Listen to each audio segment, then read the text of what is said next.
Welcome to the Behind the Racquet Pod, the podcast taking you behind the racket with today's top tennis players and biggest issues facing the sport. Behind the Racquet is a community to give fans and players in the world of tennis the opportunity to open up like they have never done before. Visit BehindTheRacquet.com for the latest stories, merch, as well as direct links to all of the latest podcasts. It can also be found on iTunes, Google Play, Pandora, Stitcher, and wherever you find your podcasts. Download the episodes and make sure to leave a review. And we want you to be a part of the conversation. Find me at Noah Rubin 33 or Mike at Mike C Tennis on all forms of social media. You can also learn more at BehindTheRacquet.com or MikeCTennis.com. Special thanks to my sponsor, New Balance. Visit their latest shoes and styles at NewBalance.com and learn more about their program of giving back at #NBGivesBack. You can also help support the podcast by visiting patreon.com/BehindTheRacquetPod and receive rewards from our travels around the world. And now, this camo hat is wild, by the way. This US Open camo hat is just absolutely Listen, wild. I've just come back from the US Open. This was the hat. Listen, here's how it works, Noah, and welcome to the podcast, everybody. So it's very nice when we are part of the World Feed commentary team. We get just a little gift bag. And you know me well enough because I think you've actually purchased souvenirs for me in the past to take advantage of your discount that you receive. But I always purchase myself a hat. I always purchase myself a towel.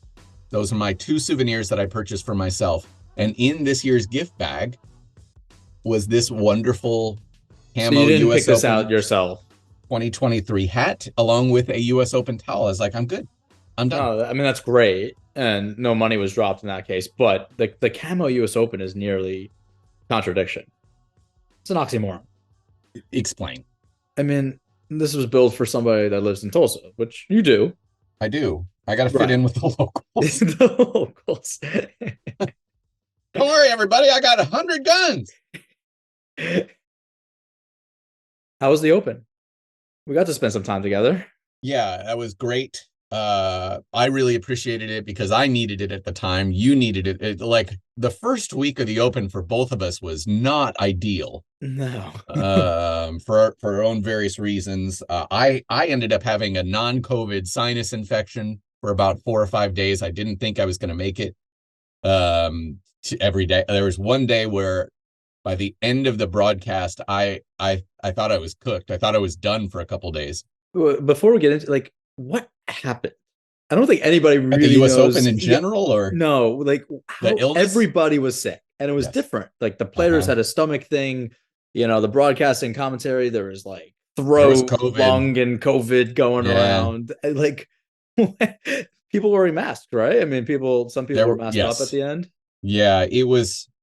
I mean, it was nerve-wracking to say the least. I mean, I definitely it was the first time I had flashbacks to 2020 where I felt like we were going to have some sort of protocol at some point because of the fact that there were these rampant rumors of COVID. And I mean, I know people who got COVID. I mean, obviously the McEnroes both got COVID.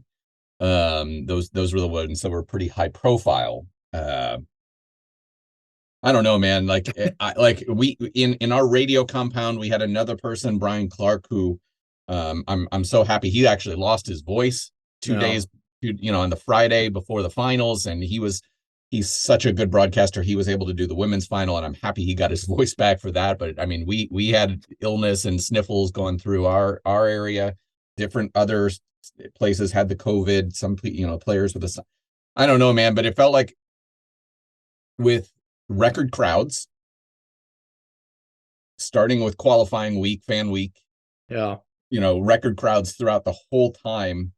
Like a petri dish, man. Like, I mean, that's just, it's inevitable. like, that's not USTA's fault, nothing like No, that. I mean, no, it's just when we talk about this is what we've been talking about for 3 years. When you have a sporting event and that many people crammed into a venue, I mean, that's what's going to happen. And that's what's happened for 150 years of athletics, right? Yeah. Except now we just have a heightened awareness about it. Yeah, and I feel like our immune systems are not probably fully there yet, so people are Probably picking not. up stuff, and Yeah, for sure. but like we're also not. That was funny. I've just been traveling a bit, and like a lot of people are not second guessing sneezing and cough. You remember that, like back, back Yes. in COVID, you do it and you're like, everybody's looking, Right. for miles away. This is like a little bit, but I'm still looking. I'm like, I do don't too, know. man. I'm like, I've like I just don't want to be sick right now. This has nothing to do with COVID necessarily, but I just you're so what high the awareness. when I got sick, like I tried to segregate myself as much as possible from everyone. And I felt guilty, and that's why I took multiple COVID tests myself, just to make sure. That aspect was rough, but I don't know. I felt no way. I felt that the two champions on the single side were both quite deserving. Um, what it means for American tennis to have Coco win the U.S. Open is I'm so excited for the future because of the fact that, again, a young American woman, especially a young woman of color, what that can impact here in the States, especially as it continues this legacy of the Williams sisters. Yeah, I have to go back on my tweet. I said cannot underestimate. I meant cannot overestimate. Yeah. What it means for Coco to get that. I mean, I was fortunate enough to do a project with Venus right now and to see kind of what she's done in that world. Yep. But and then you have Serena, and we had Madison Keys and Sloane Stevens, and Sure. but that was short-lived in some ways, and I think Coco at the age, even though we think she's 28 sometimes, where we remember that it was only like 2 months ago that she was dancing as a 6-year-old in the stands at Arthur Ashe. Right. But she's 19. I mean, this could be. This could have. I'm not bringing up the Williams sisters. I don't want to put that pressure on anybody, but it could, in this social media era, have kind of a very similar effect. Well, that's the big thing, is because she is so in tune with. I mean, she is a 19-year-old Gen Zer. Gen Z, yeah, Gen ZZAA. I don't know what comes after. But she is so in tune. I mean, people were waiting for her TikTok afterwards, and she delivered, and she is on top of her game in that regard, on top of her game on court. I'm just so impressed with her as a human being, her maturity. I don't know what the future holds in terms of numbers of Grand Slams, but her impact will be massive, in terms of what she can provide with that context of the social media aspect. She's engaged, and on top of it, so intelligent about what she presents, and intelligent about what causes she fights for. And I think she's just an impressive human being. I mean, we had our last podcast speaking about her tennis specifically, and I mean, blew away expectations. And it's not that easy to do. I mean, we're talking, within the year, 250, 500, 1,000 in slam. Like, she did not need to have that kind of consistency, to have a successful summer and year, but oh God, yeah, that's the thing. It's in like 6 weeks, it's a 500 and a best title, 1,000 best title, Grand Slam best title, like unreal. I mean, between, obviously athleticism is there. We didn't know what the conditioning would be like. We didn't know what the stamina would be like. Could she make it through these 2 weeks, being in New York, an exhausting tournament, dealing with all the shit? Yeah. I mean, there was a lot going on there. She'll never get enough credit for what she did, and that's fine. But it's amazing to see it, and I mean, just be careful now. Shout out to CNN International for interviewing her real coach, Patrick Mouratoglou. That was yesterday. Absolutely insane. I actually didn't even watch the interview. I was just looking at responses. I'm not. Yeah. I swear to God, it was a 1-minute interview, which I could have gone through. Still haven't watched it. And then I'm looking, and I'm like, this. I don't even know that much about, but obviously we know about this, and we know who was in the corner. And if it was anybody, maybe Brad Gilbert, who, would have said himself that he probably doesn't deserve full accolades for what Coco has done. There's a full team but Mouratoglou is not the one. Three coaches in that box, and Pere Riba, Brad Gilbert, and Jermier Jenkins. Like, what are you like? Well, you know what? And CNN, yes, obviously at fault to not be doing due diligence, but this is Patrick saying, hey, we've spent some time together. Yes, I've worked with her at times, whatever that means, but this is not my place. There are other people on the team that deserve to have this. That's who he is. Like, that's I mean, he posted the Patrick Mouratoglou Academy, they posted their version of a 2-minute reel of him talking about Coco's development. And that's fine because he has spent time with her. And I mean, but man, that takes some real balls, Yeah. to be that comfortable in an interview where you're saying, that it's, you're the coach. I mean, that takes some real balls to step there, and The problem is we don't even know what's said in the meanwhile, interview. meanwhile, like the whole thing with Simona Halep, and that is, there are so many arrows that are pointing right at Patrick right there in terms of the Timeline. Oh my God, Timeline's like not looking great. Yeah. distract. I mean, that's great PR strategy there, but Where do we start? We US Open still, going into 24. yeah. Thoughts on that? On Simona or No, we're gonna leave Simone in a second. Okay. I'm getting on the men's side of the Open real quick. Oh yeah. Yes. Okay. I have a lot to discuss here. Novak is unquestionably, in my mind, he's just I can't fathom what he's able to do. I want to take this time out again. of tennis for a second though, and Yeah. I hate doing these things, but like, I mean, we're talking about a top 5 athlete of all time, Of course. right? Like, No I mean, doubt. that is. No I mean, you can question. make arguments for number 1, but like this is easily a top 5 athlete of all time, like scarily, like not close.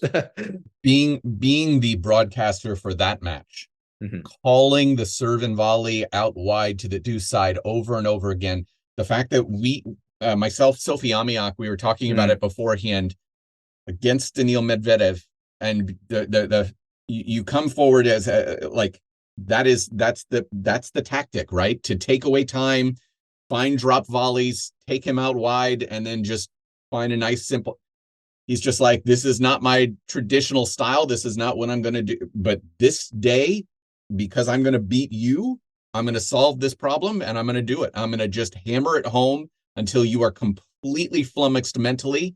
And you could see it. I mean, Daniil just got worse and worse mentally as that match progressed. I mean, that second set was magical stuff, like truly magical stuff. And if Daniil wins that tiebreak, Right. we have a dogfight because Novak was looking a little bit iffy, yeah, conditioning wise. Holy hell. Yeah. But Novak is just like, I'm going to beat you. I'm going to hammer this tactic home today because I know it's going to absolutely break you. And I don't think we've ever seen a neutralizer in any sport. Like we've seen, it's just the greatest obviously, you're talking about the most variables out of any sport in the world. Sure. And then you create something, you create somebody that can neutralize the opponent, the surface, the wind, the temperature. And, there might be times where, like he's fallen over on his face randomly and, yes, he has his quirks like anybody else would, but, what he can produce on his least comfortable day is extraordinary. Yes. Like just plain extraordinary. And it's annoying. And, for the next generation, we don't have that player yet.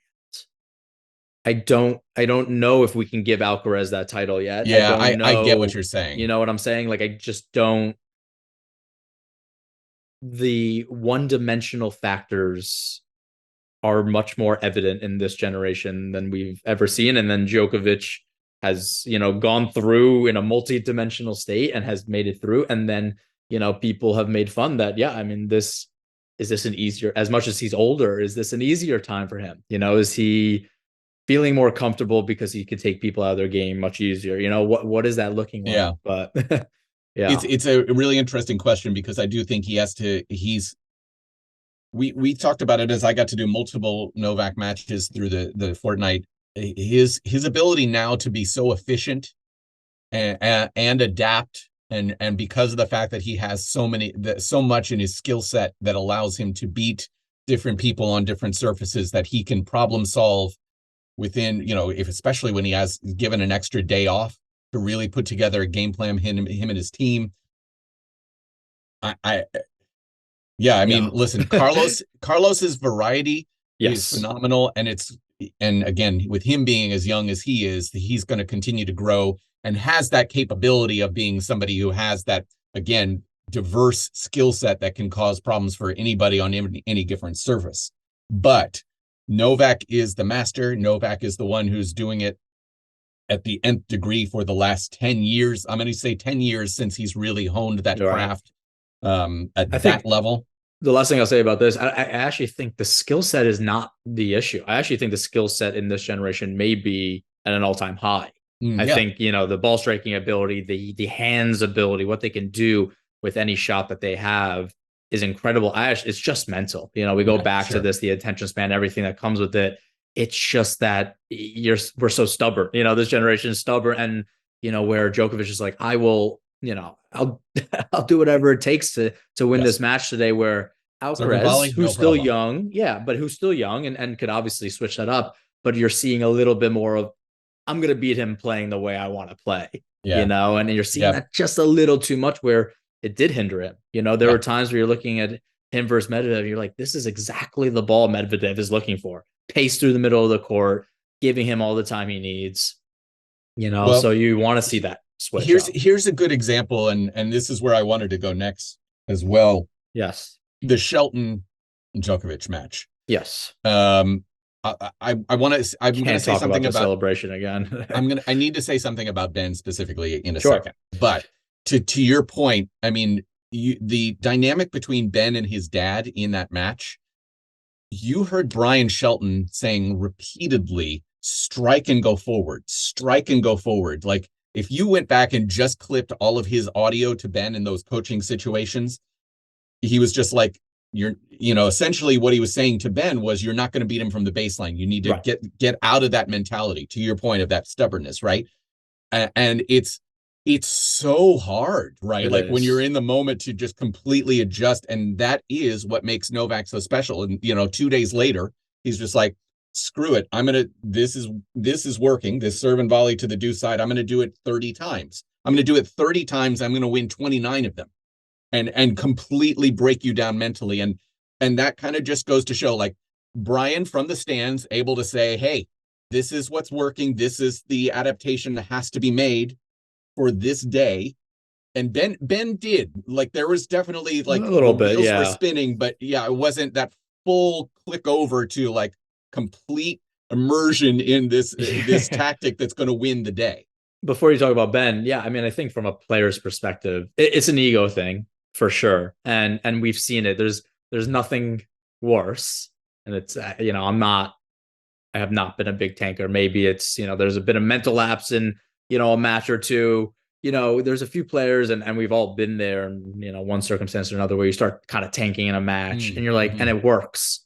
Yeah. And you're like, you gotta be fucking kidding me. You're like slapping. You're slapping, or then you're like, low slice. You're coming in after it. And you're like, wait, that just worked. Yeah. You gotta be like, I couldn't do this 8 games. So like, what Djokovic can attest to eventually is that he's willing to put all those thoughts aside and feeling good and hitting the ball well and looking like an idiot potentially to see like, hey, this is what I believe could beat this guy. And I think we're in the worst generation for that now, where we're like, we want to be cool. We want to hit the ball well, where I always say this is the best ball striking generation we've ever seen. The cleanest ball strikers, the best ball striking ability out of any generation, but problem solving, point production, it's different. It's almost like who is going to strike the ball the best that day.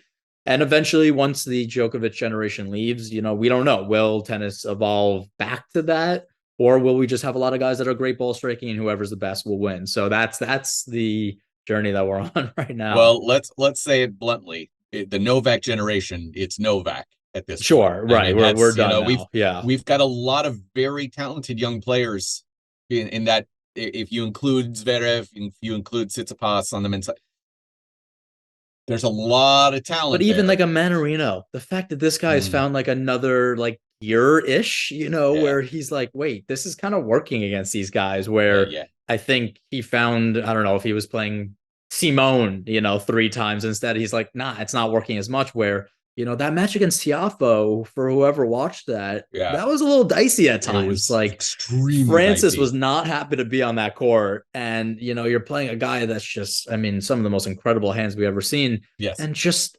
finding little angles on the court, finding little spots. And, we wish, that Monfils can play a few more, we don't know what he has left, but you're seeing still just enough openings from these guys where they're understanding that their game may be matching up really well with these young guys. I think it also goes to show why Jensen Brooksby and why Alex Mickelson, two young Americans, they don't give a shit.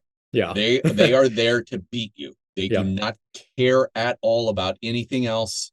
Right, because it looks ugly. So they don't care. Like, they know already. Yeah. I'm gonna do whatever it takes to beat you today. I'm gonna get dirty. I mean, it's like, going to football, Ray Lewis mentality, just like I'm gonna find a way and just end you today.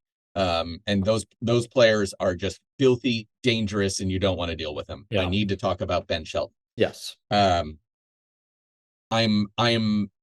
extraordinarily disappointed, but not surprised to see the extraordinary negativity about him based on his celebrations, his joy, his passion for tennis. Chris Eubanks, had a big tweet thread yesterday about that one woman who basically said that Brian had been coddling his son since wild threat. I mean, just absolutely appalling to judge. Well, so much effort went into that. I mean, to judge someone's parenting is about as core value striking as you can get based on one comment that Brian made about, Novak copying stealing the celebration. And that comment, we can just leave it aside. It's okay to not like players based on whatever. Sure. Nobody's going to like, not everybody's going to like Novak. Not everybody's going to like Rafa, Roger, Serena, Iga, whatever. It's fine. To the maligning of Ben's character as a human being based on his celebrations and your own personal feelings is, again, disappointing but not shocking. I want to say something. I want to give you an example. John Isner. You and I have interacted with him a lot, and I and again, congratulations on your retirement, John, and move on, big man. John and I could not be farther opposed, more diametrically opposed when it comes to the political side. Right. I also know that his character, when he is, and this might get me in trouble, and that's fine, but when he is in your person, like when you are having an interaction with him, he is direct. He looks you in the eye and he shakes your hand. When he sees children, he will take time out to spend time with children. Ben's the same. I've seen him interact with fans. He loves being a representative of tennis. He loves speaking and spending time with children. He was great through all of his challenger appearances. He has had a pretty crummy year, with the exception of those bookend Grand Slams. I mean, there were a lot of losses in there, and he still remained the same in terms of speaking to people, looking them in the eye. Character matters, and if you are so willing to make a judgment about a human being based on one sentence, based on maybe you've seen him play twice, if you're so willing to make a judgment about a person's character that quickly, that's on you. That says more about you as a human being than the person you're actually maligning. And yes, Ben is my friend. Listen, the last podcast in this feed is a podcast with Brian Shelton. Listen to him, listen to his thoughts on parenting, empathy towards other human beings. That says more than two matches or one sentence ever could. And shame on you if you are willing to malign a human being's character based on one or two interactions that you may have seen on TV. It's shameful, and that needs to stop. Okay. I'm confused because what did I miss? Like, yeah, you can like dislike him. It got like spun into, I mean, besides that one thread, which I didn't fully get to go through it, but Yeah. did People I don't did I miss people something? Like, did I? there is a switch people have of joy celebrations. Like takes away from their own happiness? Like what? No, it's people think that there's this little flip that goes to people think it's arrogance and unwarranted arrogance. And I think also, and I have to say this, I think it is harsher for people of color. I think that judgment is much harsher for people of color, and people So think he did it against Tiafo. he's done it all. He's done it all year. He did it at the beginning of the year. He did it at the challenges. This is who he is. Like, he needs to play with that energy and celebration, and he's not looking at the person and talking shit. He is celebrating his own play. Like, I don't know how this got spun into it. We need more college atmosphere, without a doubt. 100%. Like, shit talking is what, like, I love shit talking.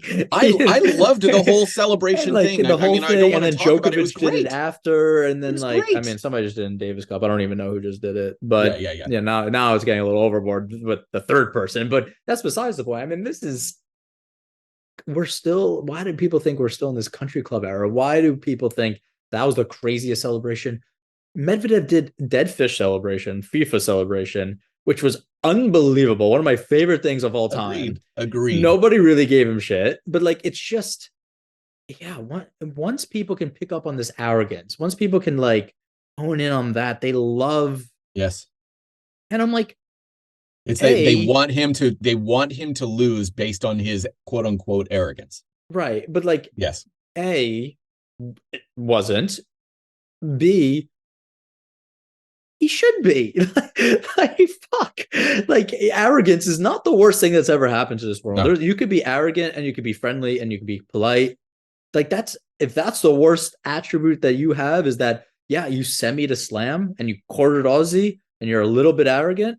Yeah, I'm sure Ben would be the first to be like, kind of arrogant. Who cares? It doesn't matter. That's the thing. It's not taking away from his character. Like, correct. That's the thing. And they're trying to tear him down as a person. I'm like, arrogant. He didn't tell somebody to fuck off, like, correct. What are we doing here?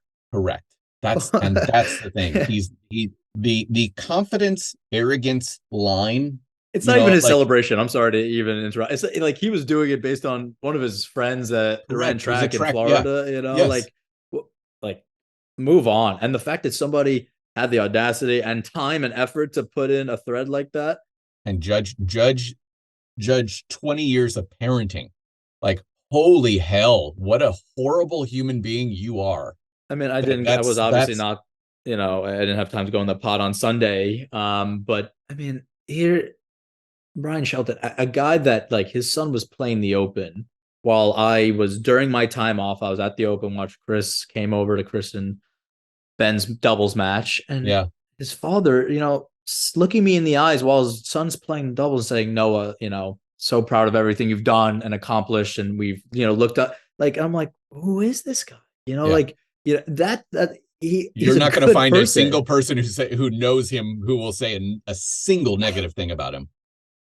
It's rough. There was a real effort that went into that thread. It was truly remarkable. But I'm ending it with this because I've seen too much in the fact that Twitter's still talking about this shit is unbelievable. In a negative light. X.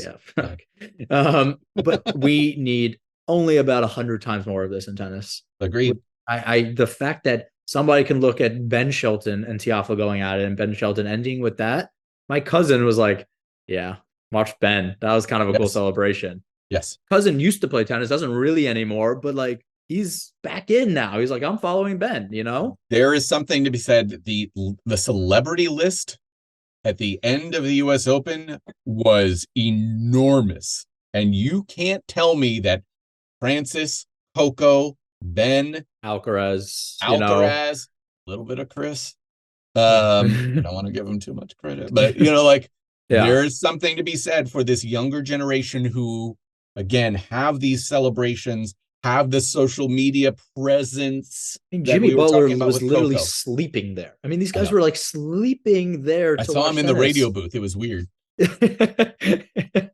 Sleeping bag and all. Yeah, I mean, we just move on, guys. Yeah, I mean, I don't. I'm like my mom's a kindergarten. She went from special ed to kindergarten. Big move for her recently. If you don't have anything nice to say, don't say it at all. Yeah. Like, what you and I doing? both. You and I both suffer from this ourselves. We are too negative at times ourselves. 100%. But at least in our heart of hearts, we believe that we're going to end it on the other side, hoping that we've done better for the sport. Where you don't see that for these one-off Twitter posts that this person wanted to come out, as much as people could definitely tear on me for being negative, but they could look at the positive and be like, okay, he's tried to help the sport in some ways. And obviously for you as well, these posts, you coming out, move on. These are players that are helping the sport grow and improve. And if it's not your old white tennis sport anymore, sorry, then you're not a part. Then there's no part for you here. Simona Halep, go. The Serena tweet was wild. Wild. That was, everybody was kind of like, the people that were like Serena fans were like, oh, maybe she didn't like mean it like that. She 100%. And honestly, in good on her, like if obviously I tweeted out and I got some shit for it. I don't know. I was stirring the pot that day. I was just like in the zone. I said like people are not ready to have that conversation, and they're not. The Adderall thing came out earlier this year.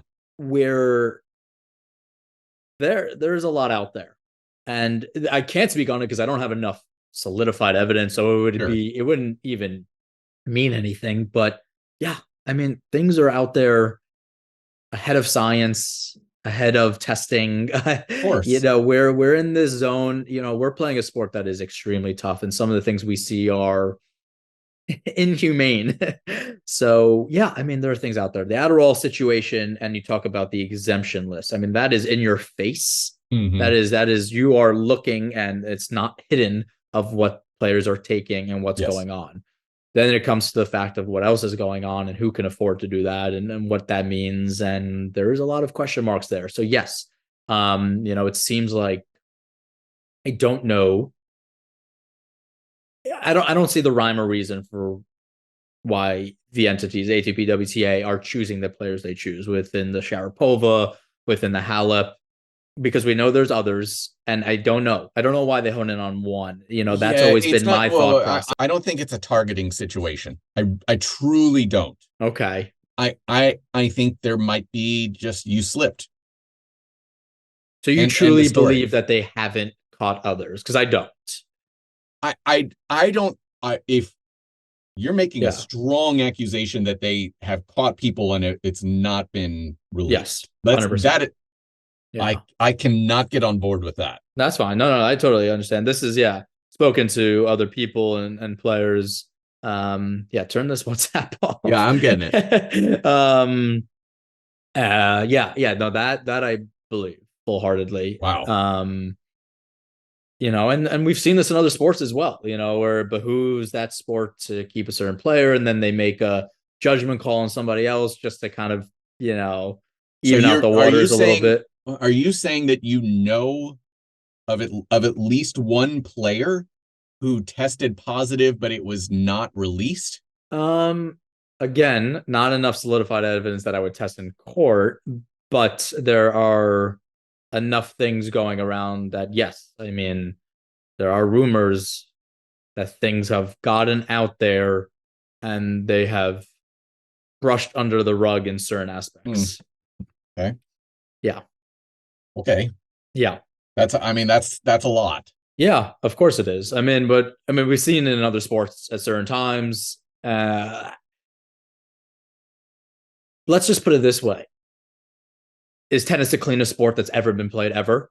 No. Is that where we're at? I mean, if we're making that accusation, let's go the opposite route. Yeah, no fucking way. There just can't be. With how physically demanding this sport has become, bullshit. Right. Erroneous and all okay. I mean, we look that Cincinnati final, that is as physical, as brutal as it gets for 3 sets. And it was like there was no drop off. I mean, there were moments like that roller coaster of the second and third, but that level through 3 hours plus, nuts. I don't know. I don't know. We don't know. That. Okay, so let's stick with what we do know. Halep. Yeah. This whole situation. It was. I just found out it was supposed to be like an 8-year ban. Like they were trying to get requested that. a higher. And they got I think to 4. 6. Yeah, 6. Okay. And 6, and then they got down to 4. I don't know what this means for tennis. I don't know what it does. I don't know what it means. Obviously we were, making jokes about Maratoglu and what that could possibly mean.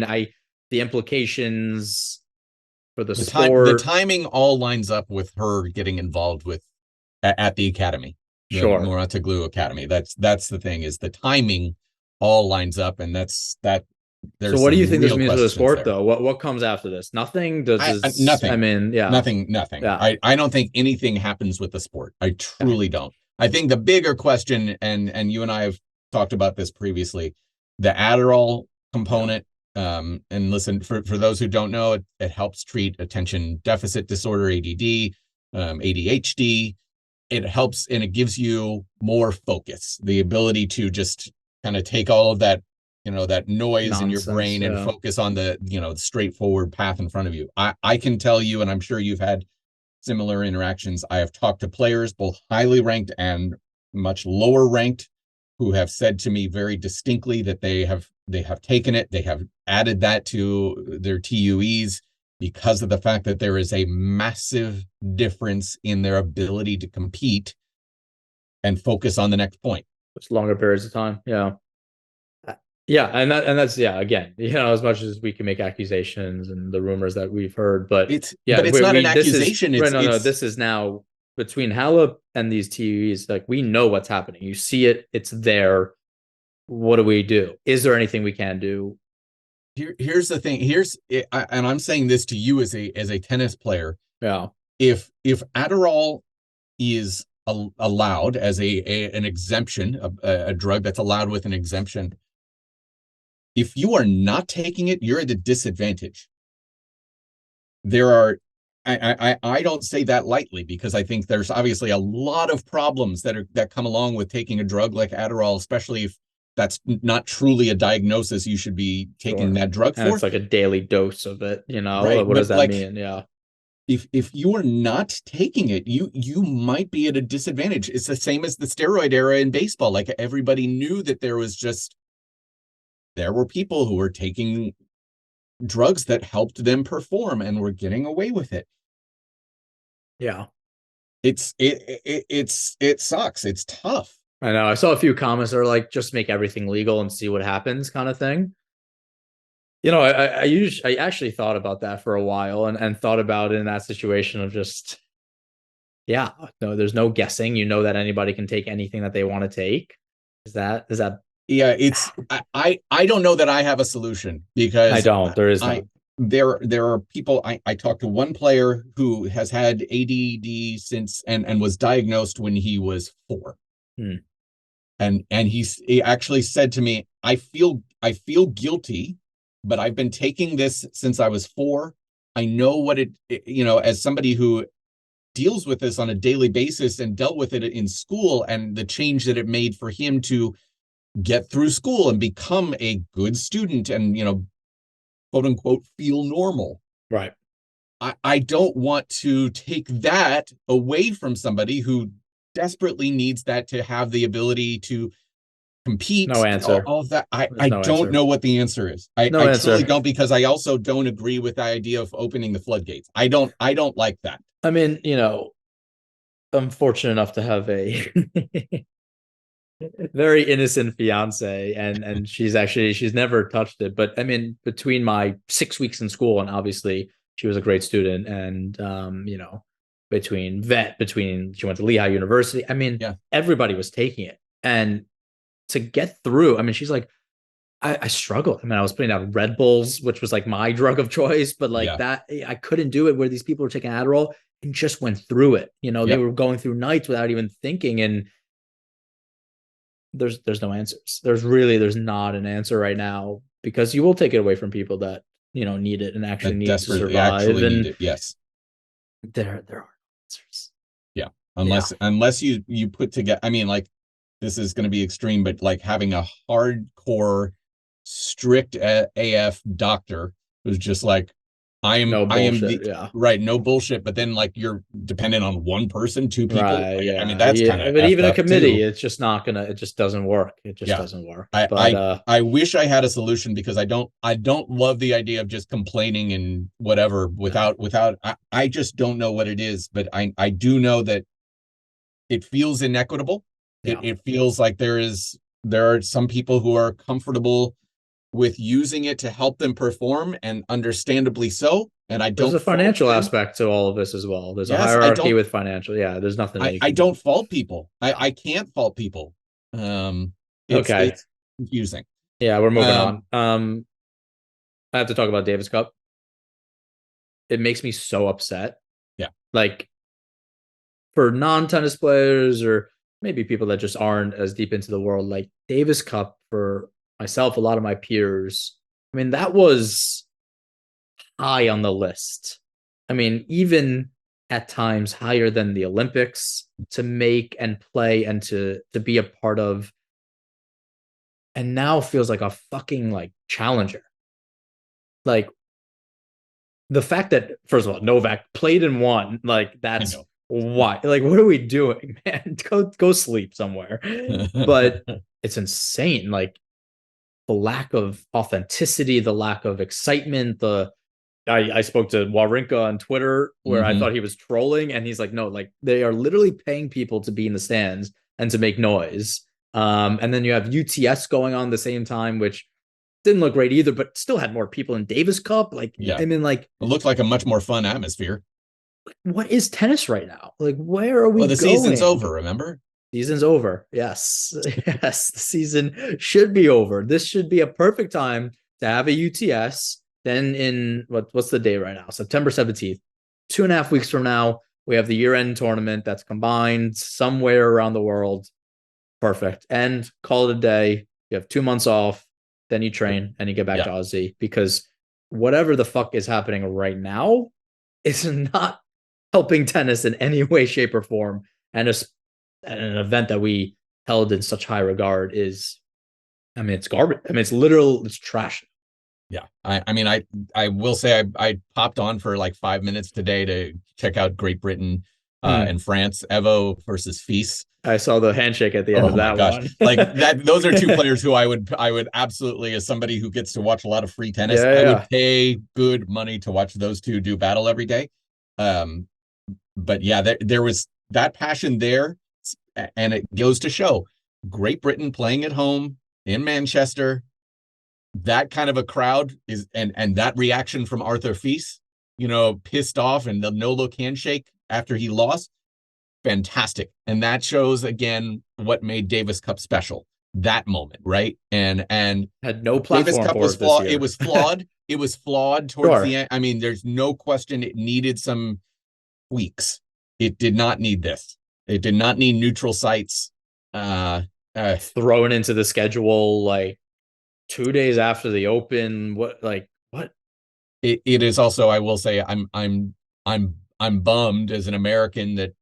Well, then, the only thing that I saw was negative Yeah, press. You have Francis's code violation, point penalty to lose the match, and Paul losing. So you have Finland in the quarterfinals, and I'm like, okay, so it's no publicity because there's no platform. But then it took something so shitty to happen, a point for any pub. So it's just like, it's not on Christopher Clary, to not, report on that, but just shit. It just seemed like a really bad ball of shit where, it's great Finland gets 2 seconds of credit, but nobody besides that country is going to be talking about this unless they really win it. And even at that point, it's still, there's no platform. There's no platform anymore. And you have guys choosing to play UTS, that are messing around, and you have Monfils doing returns around the posts going Mach 40 against Rublev.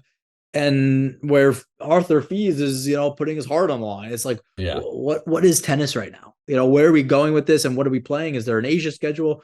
Oh, what's happening in Asia? Oh, wait. Oh, now we're playing in Asia again? Well, I thought we were done with that. Yeah. It's like, What is happening? So yeah, it's again, too many entities. When we started this podcast in 2019, I mean, that was one of our first points of emphasis, just too many entities and not one distinct focus on the growth of the leagues, the growth of the money. Yeah. I'm playing. When? I actually feel okay right now, despite some personal things that we'll talk about soon. What, their personal things? What happened? I don't know.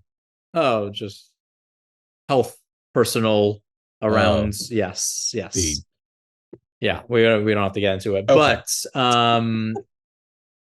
just like, what did I miss? No, all of it. It's just not public information. Yeah.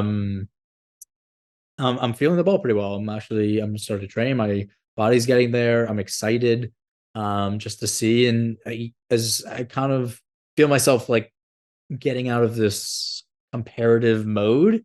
I think that's what this past year and a half has done for me. Is like the Adderall's really helped. The thing is, now I can't ever take Adderall. I know, now you can't. It's impossible. If it means me being 120 again versus 60, like it's just never gonna happen because of you. You've ruined my. No, I wouldn't blame it. I don't blame anybody. No, I know, but now I can't. Now I've literally. But I said it. I will say this, Noah, and I'm loath to compliment you, but I said it to Jose Higueras, who was my partner for several nights on US Open Radio. Yes. You look like you're in the best shape that I've ever seen you. And that doesn't necessarily mean success on a tennis court, obviously, sure. But I like, again, it's me complimenting you, saying I can see you're putting in the work, you're putting in the time right now, and you look the part for you, and that's a big step. And then what's between the 2 years, I who knows? That's only. But a lot of that correlates for me. A lot of my game has been based around that, and just I'm feeling the ball well right now. I'm excited. There could be like a quick UTR. I might play the indoor challenger to sneak into at the end of the year. But yeah, I mean, right now it's just, how do I feel good? How do I get back into it? And that's where I'm at. So we'll see what the rest of the year tournament wise, but I'm pumped. I'm pumped just to hit some balls and move around the court and hear your voice again next to obviously me in my ear whispering. I wanted to just end by saying I really appreciate all the really positive DMs, thoughts on X and Instagram about getting to call the men's final. I've been super lucky the last 3 years. I've gotten to call one of the finals, women's final the last 2 years, and then the men's final this year on US Open Radio, which is an amazing product. I had parents of my daughter's friends who listened, and they're just like, how do you talk so fast? I'm like, I don't know. It's like my brain shuts off for a little bit and I just start going. But it's been an incredible honor to be selected as one of the broadcasters getting to do the women's final the last 2 years, the men's final this year. It was really, I mean, at the end of it, I was truly in tears. Like, it was just like, I can't believe this is what I wanted to do when I was a child, and I've gotten to do it. Not to put you on blast, but there was like, you had like a come down. You had like a real come down off the drug of the Open, and like, it's been really hard. Just being home and like civilization again, because US Open is a world in its own, and you were deep in it. It is. I imagine it's somewhat similar to what athletes deal with when they retire, step away from the game. Yeah. Though, especially down the stretch, getting to do the Novak Shelton semifinal and then the men's final, the adrenaline rush that comes along with that, and getting so pumped, and like all day you're just like, oh, I'm so, and then coming back, and I've said this before on the pod. I've said it to you all the time. My favorite thing in the world is being Marnie's dad and parenting and being engaged with my child. She's amazing. It is hard going from the adrenaline of like all this all-encompassing focus on me, selfish about like how to prepare for this broadcast, etc., to coming home and just like all of a sudden my focus is entirely directed on someone else and making sure that person is safe and healthy and not hungry and happy, and all of these things. And it is hard. It is a hard switch. and I love it, and I'm happy to do it. And unfortunately, the back end of the year for me, because I had to make some trades for some things through the summer so I could have more time with Marnie during the summer when she's not in school. It's going to be busy as hell for me the next 2 months. I've got 6 challengers in 8 weeks. It's a lot. I love doing it. But it's going to be a lot, and it's going to be hard being away from home that much. Yeah. At the same time. Missing my bachelor party. That too. Yeah. Okay. We'll put you on FaceTime. I mean, I don't want to be be like FaceTime. I don't want it. I don't want it. Well, like, don't let it happen. How about you and I just go to Atlantic City in December? It's happening for sure. Yeah, that's happening without a doubt. I want to go on the boardwalk and get mugged. I'm excited. We got a lot of things coming up. Behind the Racket docuseries, which we'll speak more about next week. We will. Is in the process. Yeah, you don't have a choice. Oh, okay. Yeah. And I have to understand fantasy football. Was my first year doing it, and Mike forced me to do it, and now I'm having fun because I'm an addict. So we're playing this week. You already have 53 points for the pod. We get to decide next week's episode. No, we're selling it. One person just sells it. Okay. I feel like I had one thing that I had to say, but it's fine. I hope you don't. Yeah. It's okay. Oh, yeah, I did. Shout out to Koreatown, where I stayed. So much Galby. Like, you told me you were a little bit sketchy on the hotel. I didn't. Yeah. Once you told me the location, I was like, okay, interesting. Were they? Yeah. It was. I wish there were more food options that I could eat as somebody who is like forced to be gluten-free, not like the choice kind. And like, I wish there were more things I could eat there, because everything looked like everybody was like enjoying having some dumplings and like Korean barbecue, and like all the other broadcasters were loving it. Like, damn it. But at least Noah, there were coffee shops this year. There was a Starbucks, which I ended up going to almost every day, because the other coffee shop, and I had a chat with Gabby Dabrowski, shout out Grand Slam champion Gabby Dabrowski. We were having this conversation before the tournament. There was one coffee shop that looked like an artisanal local, and their coffee had something on top called a cheese foam. And I was like, peace, I'm out. You guys enjoy your effing cheese foam. I'm going to go to Starbucks and just deal with it.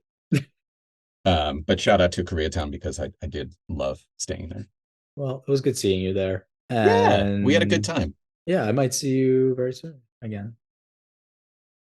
I gave you some cool gifts. It's true. I did. It's true. I did. Yeah, no, Marnie was very impressed with the water bottle. Yeah, say Shana Tova to Marnie, who is Jewish by association at this point. Yeah. We talked. We had a long talk yesterday, actually, about Rosh Hashanah. So sweet New Year to both of you. Exactly. We'll talk to everybody next week. The show might be over, but the conversation isn't. Join us on social media at NoahRubin33, at Mike C. Tennis, and at Behind the Racket. Expect new episodes every Monday or Tuesday. And don't forget to leave us a rating on iTunes. It really helps us expand and reach more listeners as we take you behind the racket.